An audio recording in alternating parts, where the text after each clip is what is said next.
না ফরেন ডেলিগেশনে তৃণমূলের কেউ যাচ্ছে না, এটা ব্যাপার নয়। ব্যাপারটা যেটা হয়েছে, let us very clear that nowadays the system is they don't inform the mother party, they only inform the parliamentary party, but parliamentary party only works for the parliamentary session, but they cannot take a policy decision.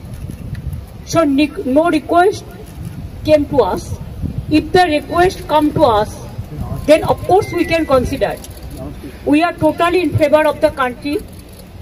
I told you earlier also, in external affairs issue, we always used to support the central government policy.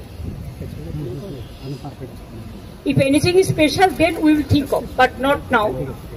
At present, we are supporting the central government views and action. They cannot decide the member's name from their own. It is not their choice. It is the choice of the party. If they request me to send someone, we will decide the name and we will tell them. It is not that we are boycotting or we are not going. That is wrong. It's a bhul. Party ki to janate hobe mother party ke. Parliamentary party, parliamentary je bill gulo ashe alochona kore. Parliamentary ব্যাপারে decision নেয়, সেটাও পার্টির সাথে consult করেই নেয়। আর parliamentary পার্টিরও দুটো হাউসের লোকসভা রাজ্যসভার চেয়ারম্যান আমি, অথচ আমাদের কখনো জানানো হয় না।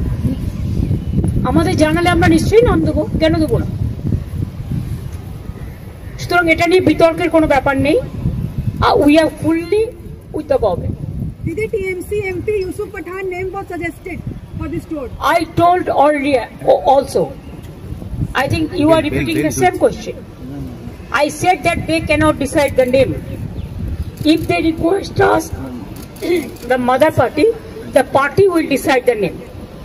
This is the customary, this is the system.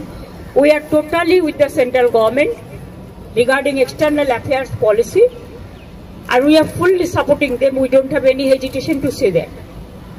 Is it clear?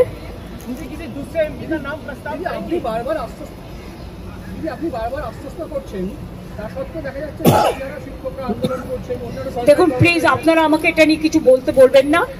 আমার যথেষ্ট সিম্প্যাথি ওদের প্রতি আছে, ছিল এবং থাকবে। কিন্তু আপনাদের একটা জিনিস মানতে হবে, আমি তো মিটিং করে বলেছিলাম আমরা রিভিউ করব। কোর্টের ব্যাপারে আমাদের আইন মেনে চলতে হয়, একটা বাধ্যবাধকতা থাকে, এটা সবাইকে বুঝতে হবে। এবং আমাদের দিক থেকে আমরা রিভিউ পিটিশন করেছি। যদি রিভিউ পিটিশন অ্যালাউ করে ভালো কথা। আমরা চাইব, আমাদের আইনজীবীরা চাইবেন তাদের মতো যাতে ওদের চাকরি থাকে। কিন্তু সেখানে কোর্ট যদি কোনো ডিসিশন নেয়, তাহলে আমি বলতে পারি না যে আমি মানব না, কারণ কোর্টের ডিসিশন মানতে আমরা বাধ্য। কিন্তু সেক্ষেত্রে এখনো পর্যন্ত কারো মাইনে বন্ধ হয়নি।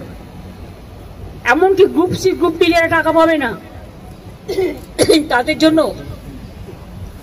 একটা স্কিম করে টাকা দেওয়া হচ্ছে।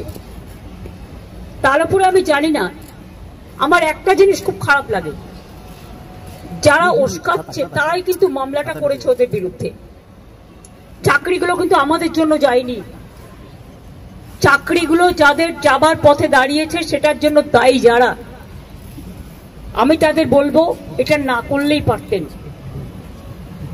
যারা চাকরি খেয়েছেন তারাই যদি আজকে নাটের গুরুরা যদি আজকে তাদের স্বার্থ রক্ষার গুরু হয়ে যায়, সেখানে আমার আপত্তি আছে। তাদের রাজ্য সরকারকে বিশ্বাস করা উচিত ছিল। আমি নিজে ওদের সাথে মিটিং করেছি। শিক্ষকদের কাছ থেকে আমরা মিনিমাম সম্মান, সৌজন্য এটুকু প্রত্যাশা করি। রাজনীতির ঊর্ধ্বে থেকে তারা সমাজকে সেবা করুন, বাচ্চাদের শিক্ষা দিন।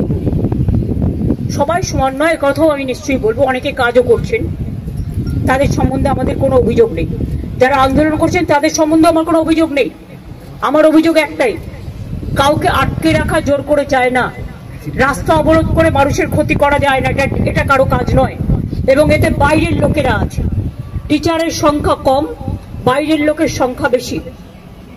এই তো দেখছি মেয়েরা বলছে, প্রেগনেন্ট মাদার বাড়ি যেতে দিচ্ছে না।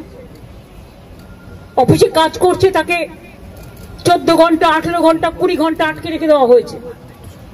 একটি মেয়ে পরীক্ষা দিতে গেছে, পরীক্ষার্থী, সে বারবার বলেছে আমি বাড়ি যাব, আমার বাড়ির লোক চিন্তা করবে।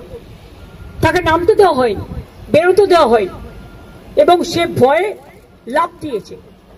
তার পায়ে চোট আছে, সে হসপিটালে ভর্তি হয়েছে। মনে রাখতে হবে, আগে আমরা মানবিক মানুষ, মানবিকতাকে শ্রদ্ধা করলে তাকে ভালোবাসা যায়, তাকে সম্মান করা যায়। আমি আন্দোলনের বিপক্ষে নই, কিন্তু আন্দোলন করারও একটা লক্ষ্মণ রেখা আছে। আমার যেমন অধিকার নেই কাউকে বাধা দেবার, অন্যেরও অধিকার নেই আমাকে বাধা দেওয়া। আমি তো বলবো আপনারা এখানে না করে আইনে লড়াই করুন, আমরা পুরো সাহায্য করব। আমরা নিজেরাও তো করছি, আমাদের সাধ্যমতো আমরা করছি, আমরা তো ওদের বিপক্ষে নই। কিন্তু কোনো রাজনৈতিক দল যদি মনে করেন রাজনৈতিক দল জল ঘোলা করবেন, তাহলে সেই রাজনৈতিক দলকে আমার কোয়েশ্চেন থাকবে, কোর্টে গিয়ে কেসটা তো আপনারা করেছিলেন, এটা করা কি ঠিক ছিল? জাস্ট এই পর্যন্ত।